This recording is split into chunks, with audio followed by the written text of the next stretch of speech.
नगरपालिकेच्या नाक्यावर या आमच्या विशेष कार्यक्रमात आपल्या सगळ्यांचं स्वागत। आज आपण जाणार आहोत जळगाव जिल्ह्यातल्या पाचोरा शहरात। सध्या पाचोरा नगरपालिकेवर शिवसेनेची एकहाती सत्ता आहे। शिवसेनेचे आमदार किशोर पाटील यांच्या पत्नी विद्यमान नगराध्यक्ष आहेत, त्यामुळे आमदार किशोर पाटील यांची प्रतिष्ठा पणाला लागली आहे। तर दुसरीकडे पालिका ताब्यात घेण्यासाठी राष्ट्रवादीनं कंबर कसली आहे। पाचोरा शहराचा विकास झालाय का, काय समस्या आहे तिथल्या, हे आपल्याला बघायचंच आहे। पण त्यापूर्वी पालिकेतल्या पक्षीय बलाबलावरती आपण एक नजर टाकूया। पाचोरा नगरपालिकेचं बलाबल शिवसेना 19, राष्ट्रवादी काँग्रेस 6 अशी एकूण 25 संख्या आहे इथल्या नगरसेवकांची। तर पाचोरा नगरपालिकेतल्या नागरिकांना या सगळ्या संदर्भात नेमकं काय वाटतंय, चला जाणून घेऊया।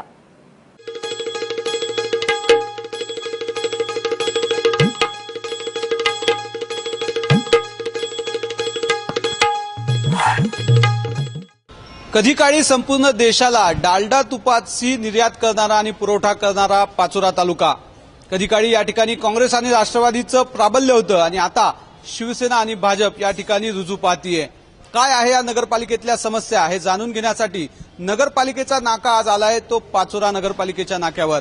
आणि आता आपण बघू शकतो माझ्याबरोबर पाचोऱ्यातले सर्वपक्षीय नेते आहेत, विद्यमान नगराध्यक्ष आहेत, इच्छुक उमेदवार आहेत आणि सर्वसामान्य नागरिक सुद्धा आहेत। नगराध्यक्षता मी तुमच्यापासून सुरुवात करतो।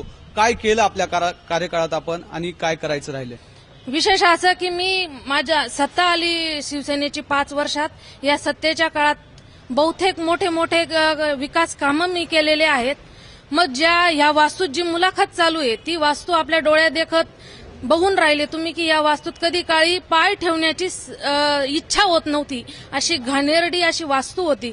पण आम्ही या सगळ्या व्यापारी लोकांचं लक्ष, त्यांचा व्यापार कसा वाढेल किंवा येणारं ग्राहक असेल त्यांची इच्छा कशी इथे येईल, त्याच्यासाठी आम्ही या वास्तूला एक सुंदर असं भव्य दिव्य वास्तू उभी केली आहे। सांगा, शहर स्वच्छतेची आणि नागरी सुविधांची काय परिस्थिती आहे? कारण अनेक भागात अशी तक्रार आहे की तिथे व्यवस्थित होत नाही या सगळ्या गोष्टी। होते स्वच्छता होते, असं काही कुठे नाहीये, पण एवढं मोठं शहर वाढतंय त्याच्यामुळे कुठेतरी कमी पडत असेल स्वच्छताला। पण मी तर सांगेल 95% शहराला स्वच्छता पुरवण्याचं काम नगरपालिका करते। मला एक सांगा की नगराध्यक्ष म्हटलंय की सगळं काही एकदम चांगलं चाललंय, तुमचं काय मत आहे?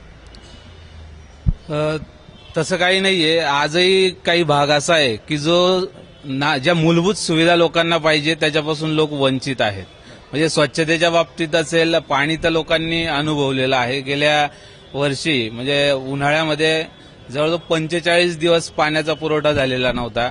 कदाचित दुष्काळी परिस्थिती आहे त्याच्यामुळे हे होऊ शकतं, परंतु योग्य नियोजन जर झालं असतं तर या गोष्टीवर मात करता आली असती। पाण्याच्या संदर्भातच फार मोठं नियोजन करण्याची गरज होती सत्ताधाऱ्यांना। त्यांनी त्या पद्धतीने नियोजन केलेलं नव्हतं। फक्त त्यांचं लक्ष व्यापारी संकुल, मोठे मोठे कॉम्प्लेक्स बांधण्यामध्येच त्यांचं लक्ष जास्तीत जास्त केंद्रित केलं जात होतं। मूलभूत सुविधा, रस्ते, गटारी, नवीन भागात 150-200 कॉलन्या झालेल्या आहेत त्याकडे दुर्लक्ष झालं। जे काही आता या ठिकाणी माननीय नगराध्यक्षांनी सांगितलंय, हा जो विकास या ठिकाणी आपल्याला पाहत आहे हा बीओटी तत्वावर झालेला आहे, त्याच्यामुळे याला विकास म्हणता येत नाही। मागच्या काळामध्ये अनेक वेळा आरोप प्रत्यारोप झाले आहे, पण पाचोरा शहरातल्या ज्या मूलभूत समस्या आहेत त्याकडे पूर्णपणे दुर्लक्ष झालंय। 54 दिवस या पाचोरा शहराला पाणी मिळालं नाही।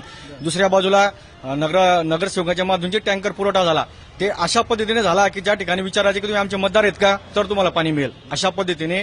आणि टँकरच्या बाबतीनं तो भरपूर घोटाळा झालेला आहे या शहरामध्ये। माननीय अध्यक्ष साहेबांनी ते सांगितलं की पाचोरा म्हणजे सिटी वाढते, सुविधाचा अभाव आहे, नाही असं सांगितलं। परंतु आपण जरी स्वतः आले प्रत्येक वार्डामध्ये, आपण प्रत्यक्ष पाहणी केले, शूटिंग केले, आपल्या नजरेच येईल सत्ताधाऱ्यांचं काम। आणि आम्ही आरोप करतोय ते आरोप आहे का सत्यता, हे आपण सत्यता पाहावी, वार्डात प्रत्यक्ष पाहणी करून नियोजन करा। आपण नगराध्यक्षांकडे जाऊ। ताई, मला सांगा, विरोधकांनी आरोप केला की आपण पाणी सुद्धा मतदार पाहून दिलं आणि व्यापारी संकुलाच्या कामांकडे जास्त लक्ष दिलं। नाही, हा चुकीचा आरोप आहे। ते राजकीय दृष्ट्या राजकीय लोक आरोप करतील। मला असं वाटतं की हे तुम्ही नागरिकांना विचारावं की त्यांची समाधानी आम्ही किती टक्के केलेली आहे। आपण आता लोकांकडे जाऊ। राजकीय नेत्यांचे आरोप आपण सगळ्यांनी ऐकले, त्यांचं म्हणणंही ऐकलं। सर्वसामान्य पाचोरा वासियांना काय वाटतं? मी एक समाजसेविका आहे, मी कोणत्याही पक्षाची नाहीये। आता सुनीतांनी जे सांगितलं की 95% म्हणजे सुव्यवस्था केलेली आहे सगळी, 95% माझा अर्ज आज 5 वर्षापासून नाही, टाळ्या माझा पुढचा ऐका। आणि नंतर मी 50 वर्ष इथं वास्तव्य करते माझ्या याच्या घराच्या समोरचा हा जो रस्ता आहे तो 50 वर्षात कुणीही केला नाही. माझ्याही बाजूचे आले आणि हेही आले. 50 वर्षात माझा इथला रस्ता झाला नाही. ज्या महिला निवडून येतात त्यांनीच सभागृहामध्ये जायचं असतं, परंतु इथं अशी आहे की बाई निवडून येते आणि माणूस तिचं काम पाहतो. ही चुकीची पद्धत आहे. जर तुमच्या बायकोला समजत नसेल, आम्हाला माहिती आहे महिलांना की भातात किती मीठ टाकायचं आणि कोणत्या भाजीला कोणता मसाला टाकायचा, पण हे लुडबुड करतात माणसं आणि ते येतात आणि आपल्या जो निवडून येतो तो स्वतःच्याच विभागामध्ये काम करतो. स्वतःचाच विभाग की पुढच्या 5 वर्षाची व्यवस्था की मी आलो पाहिजे म्हणजे टक्केवारीमध्ये मला किती आणखी मिळेल ह्याच्यामध्ये कामं चालतात पाचोरा तालुक्यामध्ये. बाकी कोणताही नाही. हे जे झालंय ना ह्याच्या सगळ्यात टक्केवारीत कामं झालेली आहे. महत्वाचं म्हणजे ज्या वस्तीमध्ये गटार आणि रस्त्याची आवश्यकता होती अशा रस्त्यामध्ये नाही, पण ज्या ठिकाणी काही लोकांचे लेआउट टाकले गेले, जिथे अजूनही घर बांधले गेले नाही, अशा शहरामध्ये रस्ते आणि गटारी आहेत. ही नागरिकांना कसं काय?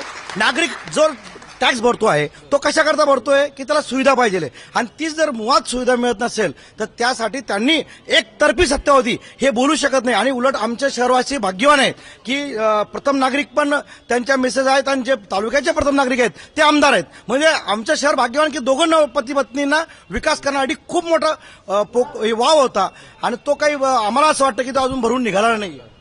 कधी नाही या पाचोरा शहरात तेवढा विकास झालेला आहे. लोकांनी खूप सत्ता भोगलेली आहे, पण जेवढा विकास आदरणीय आमदार अप्पासाहेबांच्या कार्यकाळात झालेला आहे आणि शिवसेनेच्या सत्तेत झालेलं आहे ते आयुष्यात कधीच झालेलं नाही आणि कोणी करू नाही शकत. माझ्या मते एक त्रयस्थ नागरिक म्हणून मला असं वाटतं की या शहरामध्ये जे काही विकासाच्या गोष्टी केल्या जात आहेत तो विकास काही अंश जरी झालेला असला तरी त्या विकासाची गुणवत्ता ही तपासून पाहिली पाहिजे. कारण झालेले जे काही कामं आहेत ते खरोखर त्या गुणवत्तेने झाली आहेत का याचा देखील ओवापोह होणं गरजेचं आहे. विकासाच्या प्रश्नावरती बोललं जातंय. आता ही आकडेवारी आहे.